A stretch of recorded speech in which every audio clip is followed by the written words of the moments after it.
Hi, Trevor here, reflecting on life through music. Thank you for stopping by.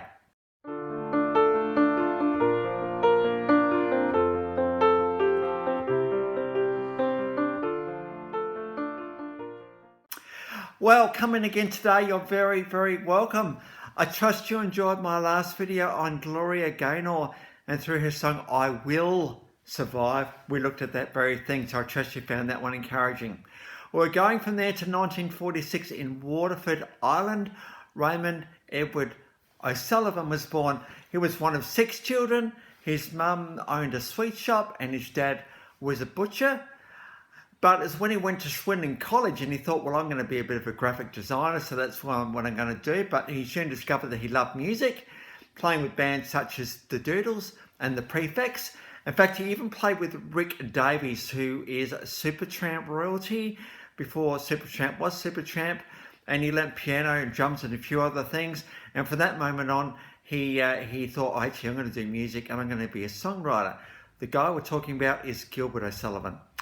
He's influenced very much by Bob Dylan and the Beatles because he was around in the 1960s. So 1967, he was signed a 5-year publishing deal with CBS Records, and that included some record labels, including Major, Minor Records and MAM Records. So he just did what he did, this guy, and probably his first hit came off the album himself in 1970. Nothing Rhymed. Now, this has been heralded as just a really, really good song. Up there and really, really clever. The great thing about Gilbert O'Sullivan are his lyrics. He is very, very insightful with the things he talks about. He can be really, really raw at times as well with the stuff he says. And because of that, the world's just resonated with him a little bit. And because of that, he's had a bit of a following and a bit of popularity for over 50 years. This guy's been in show business. So we've got an official clip of Nothing Rhymed. This got into the top 10, so pretty cool.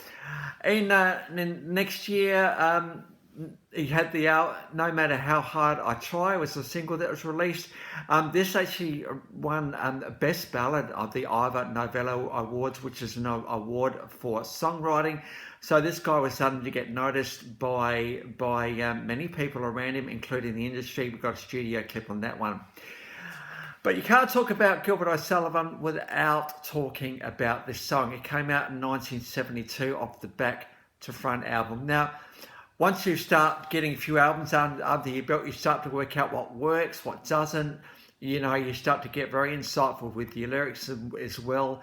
And Alone Again naturally came out of that album.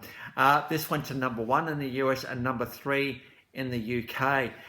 Now, there are some very, very raw lyrics in this song. First of all, Alone Again.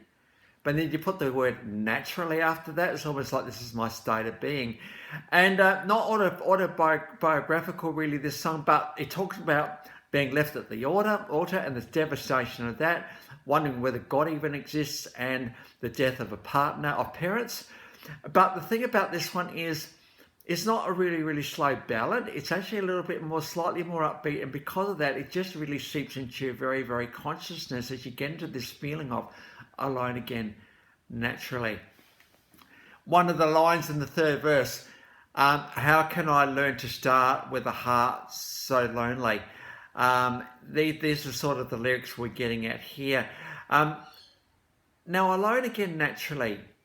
It's funny how these things happen. One minute you're in something and it's all going really, really well, and the next minute you're not.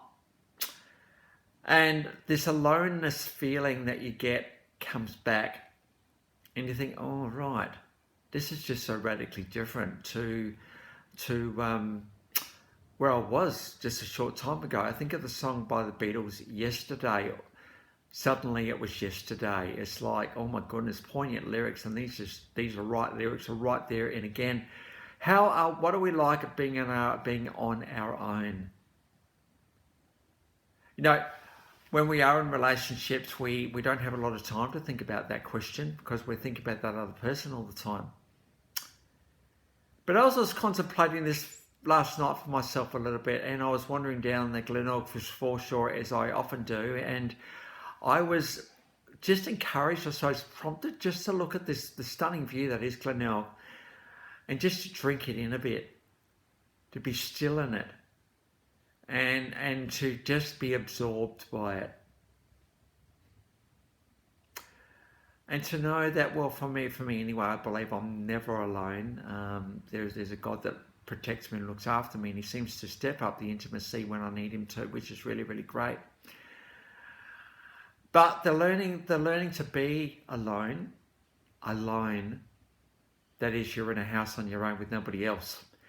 It's a hard lesson to learn, but an important one to learn, because this is where we learn who we are and the resilience required to be in these moments, particularly when you weren't expecting them. And to know that life will continue, life will go on.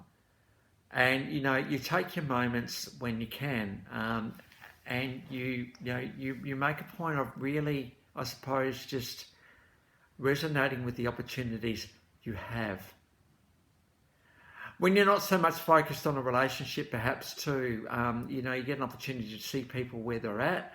You might even get a chance to explore some of the complexities of relationships and what works and what doesn't, and to know that we're all in this together, and to know that we're doing okay.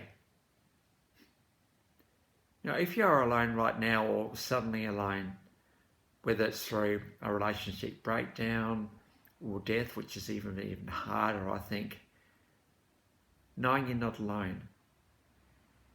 There's a shared loneliness in the world, and I think this is what makes life a little bit sad at times, is that we're all having a bit of a story, we're all feeling a bit battered and bruised and gasping for breath a little bit, and we all want the same thing though, right? Resonance, connection, openness, transparency, all that sort of love, passion, all of that sort of stuff. But that only comes through being comfortable in your own skin with that other person around, because we owe it to the next person to be the best version of ourselves we can. And this only comes in the alone again naturally. I think there's something about the word naturally there, and that is that, if we can be comfortable in this loneliness, in this aloneness, well, it's actually not a bad thing.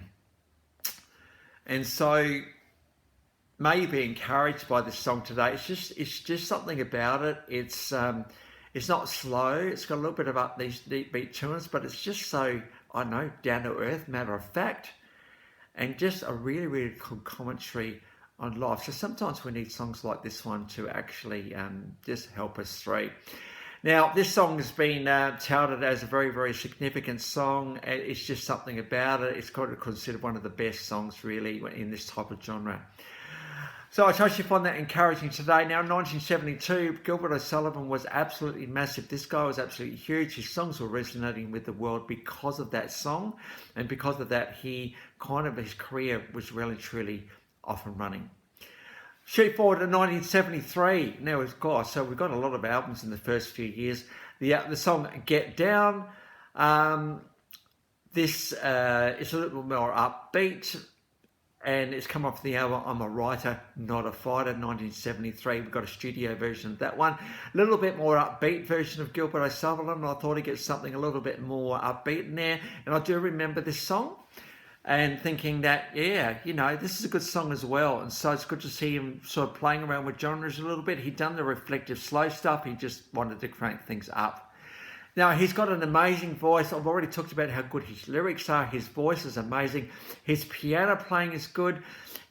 He emphasises his left hand a lot, and he's been quoted on to saying that the bass hand is the bass drum and the right hand is the snare. And that's kind of the way he plays the piano. But it just fits with the songs that he writes and sings. So it's good to give this guy a bit of a go today.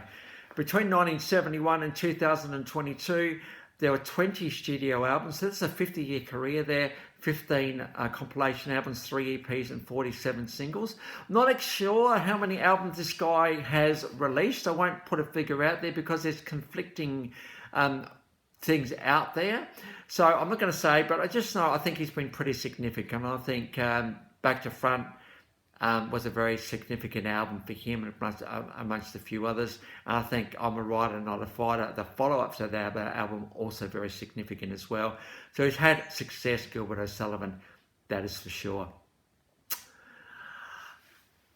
And so I trust that will be encouraging for you today. So the links to those 1, 2, 3, 4 clips are in the description below. And I've also included my last video from Gloria Gaynor. So if you want to recap on her, feel free. Well, as I always say, thank you to everyone who's stayed to this video to this point. It's great to see you all hanging around and listening, because we do put a bit of effort into these videos. So thank you for the resonance you're finding in this channel.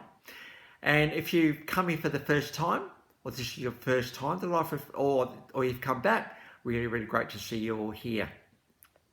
Well, that's it for today. Next time we're going to go on to country music superstar, megastar, Garth Brooks.